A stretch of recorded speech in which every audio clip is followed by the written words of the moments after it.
Bismillahirrahmanirrahim. Assalamualaikum warahmatullahi wabarakatuh. Saya Muhammad Asep Ruda dari RPB Klinik Bekasi sebagai pakar hipnoterapi dan penyembuhan lambung serta psikosomatis, mengucapkan selamat berjuang dalam kehidupan ini. Banyak yang hadir ke klinik ini, konsultasi di klinik ini, dan banyak yang Allah sembuhkan, terutama penyakit lambung dan psikosomatis. Ada GERD, asam lambung, gastritis, dan ketakutan, kecemasan yang betul-betul menyiksa dirinya. Betul-betul menyiksa dirinya. Saya merasakan bagaimana penyakit psikosomatis itu menggerogoti 2 tahun saya waktu itu, dan ribuan orang yang merasakan hal yang sama seperti saya. Ciri-ciri daripada psikosomatis itu, yang pertama secara fisiknya cepat lemas, cepat ngos-ngosan, cepat sakit di dada, tenggorokan ada yang ganjal, keliengan kalau jalan, dan yang keenam adalah tidak ada tenaga rasanya. Nah, secara psikisnya orang yang psikosomatis semuanya sama. Yang ketujuh adalah apa? Sering cemas, mau kemana aja udah takut, yang belum terjadi udah ditakutkan. Yang kedelapan, cirinya orang psikosomatis adalah sering sulit untuk senyum karena teringat tentang penyakit, teringat tentang kematian terus yang berlebihan. Yang kesembilan, cirinya orang psikosomatis adalah kalau mau ketemu sama orang banyak itu sudah ketakutan. Mau Jumatan, mau majelis taklim, waduh ketakutannya luar biasa, takut pingsan, takut dan sebagainya. Yang kelima, orang yang sedang psikosomatis imannya lemah, sedang lemah imannya sehingga tidak yakin kepada takdir Allah yang akan datang, tidak yakin bahwa ini sudah diatur oleh Allah. Yang ke-11, orang psikosomatis adalah menomorduakan Allah. Oh, jadi dokter mana lagi ya, hipnoterapi mana lagi ya, obat apa lagi ya, terus yang dicari itu Allahnya dilupakan. Yang ke-12, orang yang psikosomatis kembali kepada anak-anak lagi. Logikanya, kembali kepada anak-anak lagi. Jadi pengen diantar kemana-mana, pengen didengerin kalau curhat, kemudian pengen diperhatikan.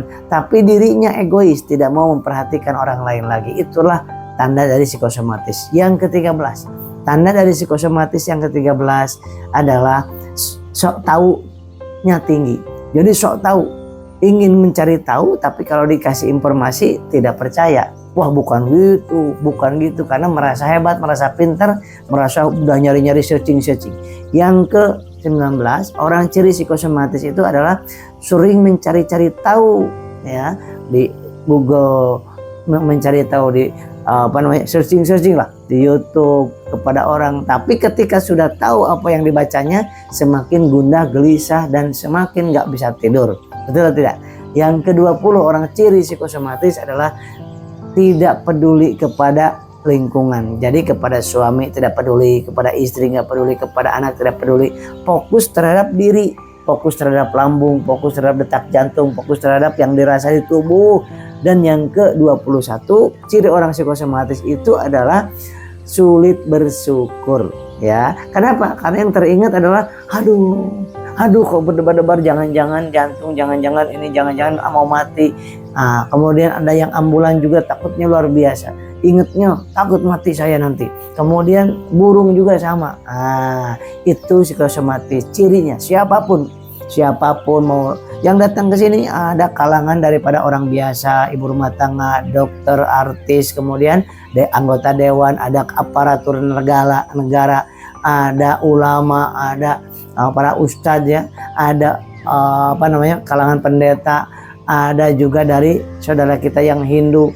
Itu semua yang kena psikosomatis rasanya sama ya. Maka perbaikinya dengan 3 hal. Pertama, medis diperbaiki, secara medisnya, psikologisnya, tauhidnya dipahamkan sepaham-pahamnya dengan ilmu yang akurat tentang kenapa bisa lemes ya secara medisnya, kenapa bisa ngos-ngosan secara medisnya, kenapa bisa keringat dingin secara medisnya, kenapa bisa sakit di dada secara medisnya, kenapa beliketnya sakit pada saat bicara, pada saat jalan ya secara medisnya, kenapa kalau makan ini makan itu, kenapa jam 2 itu kok terasa, jam 4 udah mulai terasa. Ya, secara psikisnya harus dipahamkan juga. Kenapa? Secara psikisnya bisa berkaitan dengan asam lambung, berkaitan dengan iritasi lambung, berkaitan dengan kenapa tenggorokan terasa terjepit, kenapa itu keliengan, apa yang menjadi buram matanya. Itu secara psikis dan medis harus dipahamkan dan diyakini. Yang ketiga adalah secara tauhidnya.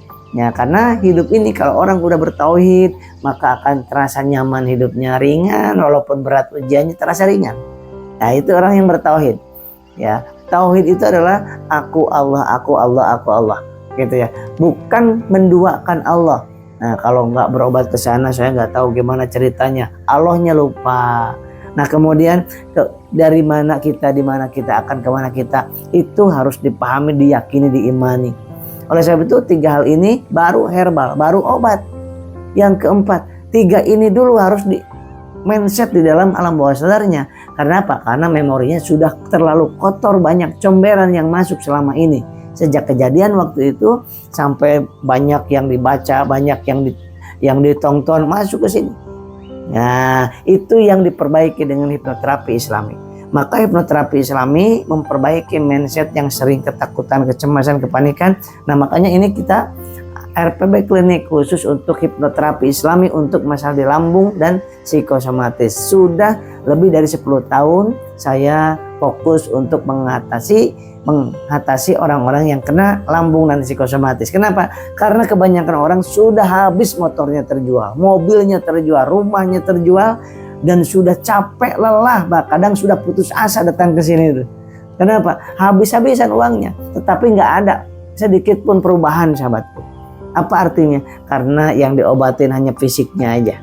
Padahal 88% psikosomatis penyebab dari tauhid dan psikis. Nah, jadi perbaiki 3 hal ini beriringan di sini, kemudian baru herbalnya dipilihkan, obatnya dipilihkan. Bapak Ibu ke sini datang, itu obat-obatan dari dokter bawa, hasil rongsen, hasil USG, endoskopi bawa ke sini. Nanti saya akan periksa, baru kita lakukan konsultasi, pemeriksaan, kemudian di hipnoterapi, dan insya Allah mudah-mudahan Bapak Ibu pun yakin itu disembuhkan oleh Allah Subhanahu Wa Taala. Wasilah dengan pengobatan terapi ala saya, Asep Bruder dari RPB Klinik Bekasi. Ya, jangan khawatir, jangan takut, semuanya Allah yang mengaturnya, yang menyembuhkan hanya Allah. Tapi ikhtiar kita harus cepat, tepat, dan akurat. Insya Allah RPB Klinik udah 10 tahun lebih mengabdi untuk membantu orang-orang yang kena psikosomatis. Insya Allah. Saya Asep Bruder. Assalamualaikum warahmatullahi wabarakatuh.